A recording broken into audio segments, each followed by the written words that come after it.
Salut à tous, aujourd'hui on va parler de la deuxième partie pour cette grande peinture et donc on va parler de la colorisation. Donc en fait le truc est plus simple qu'il n'y paraît. Une fois que tu as fait ta version noir et blanc, ta grisaille, ta version monochrome de ta peinture, tu vas pouvoir te servir des valeurs déjà établies, c'est-à-dire de tes foncés et tes clairs, pour te servir d'indication et savoir quoi faire après.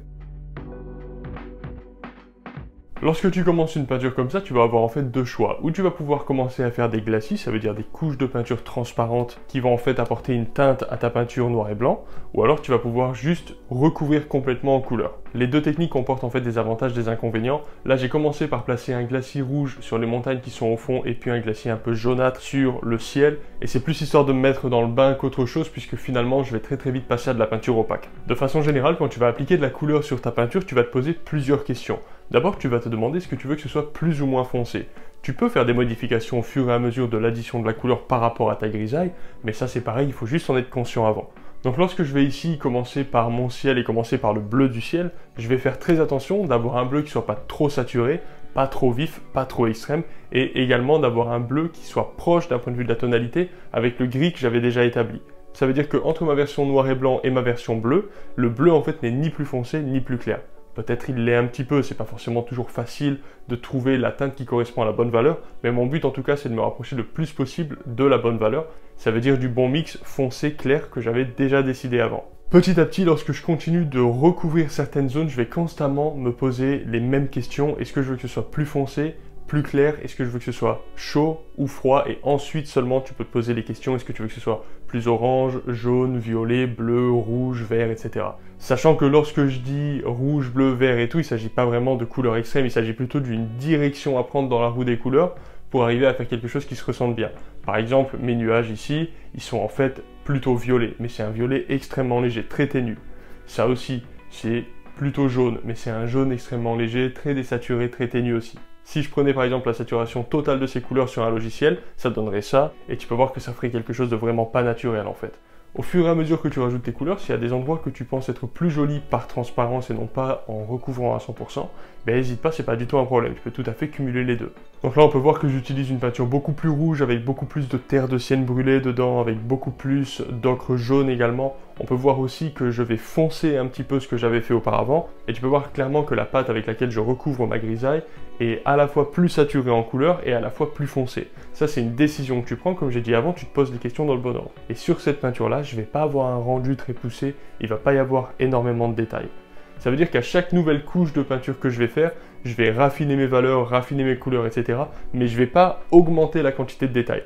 Maintenant, je vais passer au gros bloc de cette montagne qui est ici, et tu vas voir que je vais faire en sorte qu'il y ait vraiment un dégradé entre le jaune au niveau du soleil, et petit à petit on est ébloui, donc on a cette espèce de sursaturation de la couleur, et au fur et à mesure que ça s'éloigne, on a une impression plus rougeâtre, avec même un peu plus de bleu dans le mélange. Donc par ici, je vais tout recouvrir avec de la pâte pleine, opaque, et j'utilise à peu près pour 100% de volume de peinture, j'utilise 30% de liquin.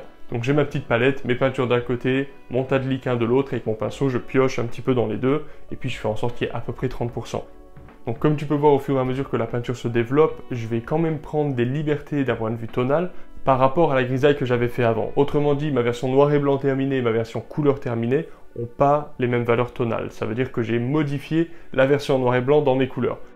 Une fois que toute la partie haute avec mon plan intermédiaire est fait au moins avec une couche, je vais passer à la couche du bas. Et j'essaye de ne pas surfinir une zone avant d'en commencer une autre. Donc je vais faire le ciel, le finir, tout ça, le finir, tout ça, le finir, etc. Et une fois que j'aurai fini toute ma peinture d'une seule couche, je pourrai passer une deuxième couche encore plus fine, avec pour le coup plus de glacis éventuellement, en retravaillant un petit peu ce qu'il y a besoin de travailler, mais de façon homogène sur l'ensemble de ma peinture. Sur le premier plan, je vais rajouter quelques bonshommes qui sont là, ce sont des petits promeneurs et ils sont là pour apprécier un peu le paysage. Et je trouvais sympa de rajouter un petit peu de vie, c'était pas nécessairement prévu à la base, mais finalement c'est plutôt cool. Avant de les peindre et de l'appliquer de la pâte pleine pour les recouvrir de couleurs, j'ai tout simplement fait un croquis en fait avec pas mal de liquin et du marron, juste histoire d'avoir un dessin qui soit bien fixe, et ensuite j'ai passé de la peinture opaque par-dessus. À ce stade, tu peux voir qu'ils sont pas du tout terminés, ils ont un aspect très cartoon.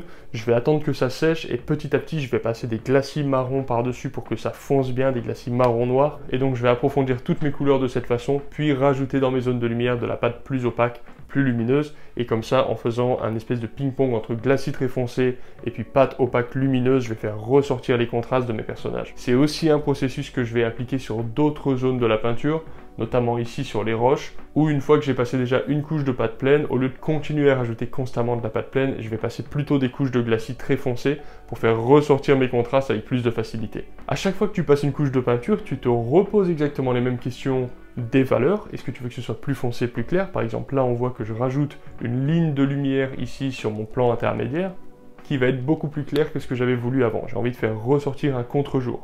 Donc là, ça va être un peu plus vert, ça va être un peu plus jaune, et je vais pas hésiter à mettre éventuellement même un petit peu d'épaisseur pour que ça prenne un petit peu en coffre. Même si c'est une peinture où il n'y aura pas beaucoup de détails, je vais quand même rajouter un petit feu à côté des personnages, juste histoire d'avoir un petit peu plus d'histoire qui se dit, et j'avais envie qu'il y ait la chaleur du feu qui se dégage un petit peu sur les persos et sur cette zone, créer un point focal aussi un petit peu intéressant, avec une communication entre la lumière qui est ici, la lumière qui descend sur cette zone, qui rebondit là sur cette partie des rochers qui est aussi plutôt lumineuse, ensuite qui repart dans ce coin-là et qui remonte là.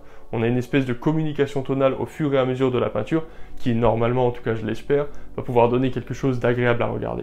Surtout à l'endroit des personnages que je suis en train de peindre, je résiste vraiment à la tentation de surdétailler ce que je suis en train de faire, parce que j'ai pas envie d'avoir des persos qui soient vraiment surdétaillés et tout le reste qui soit comme ça un petit peu cru, un petit peu brut de forge. Le but, au contraire, c'est d'avoir une vibration, un niveau de finition qui soit un petit peu homogène sur l'ensemble de ma peinture, pour que ça se ressente comme un ensemble, comme une illustration à part entière, et non pas que ça se ressemble comme un genre d'assemblage un petit peu disparate d'éléments. Donc évidemment, la composition abstraite de la peinture fait partie des communications importantes, mais aussi les groupes de couleurs, les familles de couleurs, etc. Tout ça, on veut que ça communique bien, et de la même façon, même s'il va y avoir des zones plus ou moins détaillées au sein de cette peinture, je ne veux pas aller trop dans des extrêmes, encore une fois, pour que ça se ressente comme étant une seule illustration. Alors maintenant, on va pouvoir passer justement des couches plus de finition, plus de glacis pour pouvoir unifier des zones, etc. Et je vais faire des rayons de lumière en fait qui se dégagent de la zone du soleil. C'est des rayons qui vont être extrêmement légers, on les voit à peine, on les perçoit plus qu'on ne les voit. Et la grande difficulté des rayons, c'est de faire en sorte qu'ils se rassemblent tous en un même point. Donc ce qu'il faut, c'est repérer un point de fuite. Là, en l'occurrence, c'est facile puisqu'il est en plein milieu de la toile, mais il pourrait aussi être à l'extérieur. Ça, tu trouves une solution pour pouvoir le repérer. Et avec un mélange de jaune oxyde et de blanc transparent, c'est donc un mélange très transparent, je vais pouvoir frotter gentiment avec un genre de glacis semi-opaque pour donner cette impression de rayon qui s'échappe de la zone du soleil. C'est tentant de trop en faire, et de façon générale, les rayons de soleil se voient énormément quand il y a beaucoup de particules dans l'air. Là, en l'occurrence, dans cette peinture, il n'y a pas énormément de particules dans l'air. Il y a une perspective atmosphérique, clairement, on peut voir que là, notamment, il y a un bon plan de perspective atmosphérique, on voit que cette montagne-là, elle est bien derrière, mais il n'y a pas non plus tellement de particules qu'on voit des rayons de soleil qui sont vraiment exagérés. Typiquement, c'est plus un coucher de soleil qu'un lever de soleil, parce qu'en général, c'est souvent dans les levées de soleil qu'on va avoir beaucoup plus de brume, beaucoup plus d'atmosphère de basse altitude, et lorsqu'effectivement les rayons passent au travers, c'est là où on va avoir vraiment tout qui est dispatché en rayons de lumière. C'est très beau, c'est super, on pourra voir ça à un autre moment éventuellement, là c'était juste pas le but.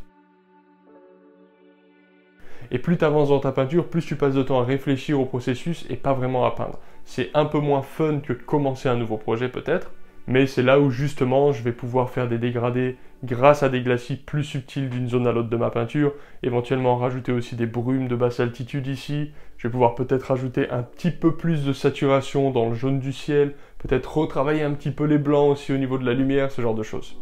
Quelques trucs techniques pour les glacis qui vont vraiment pouvoir t'aider. L'idée, c'est d'avoir des pigments qui sont transparents, c'est mieux. Ça marche aussi avec des pigments non transparents que tu vas diluer beaucoup, mais ça va t'obliger à beaucoup les diluer, à utiliser trop de médium, ce qui n'est pas toujours nécessaire. Donc voilà, tant que possible, pigments transparents pour les glacis, c'est idéal. Surtout pour le blanc, les glacis en blanc de titane, ils ont vite tendance à être un petit peu dégueux, faut être honnête, et les glacis au blanc de zinc, ils sont très jolis, tu vois, là j'en ai fait des glacis en blanc, ça n'a aucun problème, j'en ai fait plein dans mes peintures et ça pose pas du tout de souci. Il faut faire ton glacis, et ensuite l'estomper grâce à un pinceau plus fin, plus léger, de façon à ce qu'on voit plus les coups de pinceau. De la même façon, lorsque tu fais un glacis, quelle que soit sa teinte, sa taille, etc., tu veux vraiment l'étaler un petit peu un maximum. Le but ici, c'est pas tant d'étaler beaucoup de médium, mais plutôt d'étaler peu de pigments. Et ensuite, grâce à ces petits glacis plus ou moins fins, tu fais des petites corrections. Plus de foncé à certains endroits, un petit peu plus de clair à d'autres, augmenter la saturation d'une zone, augmenter la perspective atmosphérique, créer des effets de brume, augmenter peut-être légèrement les contrastes dans les nuages, ce genre de choses. Toutes les petites variations très subtiles que tu vas faire en fin de peinture, tu les fais comme ça. T'es pas obligé, bien entendu, là, tu peux aussi refaire un mélange qui correspond à ce que tu désires à chaque fois, et puis appliquer un mélange en pâte pleine, c'est un choix artistique. Moi, j'aime les glacis parce que j'aime la vibration qu'ils donnent à une peinture. Bon ben voilà, c'est à peu près tout. Il y a tellement de choses à dire que je peux pas tout expliquer. Il y a à peu près 14 heures de travail sur la question de la colorisation. Il y avait à peu près 7 heures de travail sur la grisaille. En fait, c'est tellement de boulot que je peux pas vraiment détailler tout ce que je fais absolument. C'est un peu compliqué. Mais bon, c'est déjà pas mal. J'espère que ça aura pu vous aider. Et puis à la prochaine, ciao.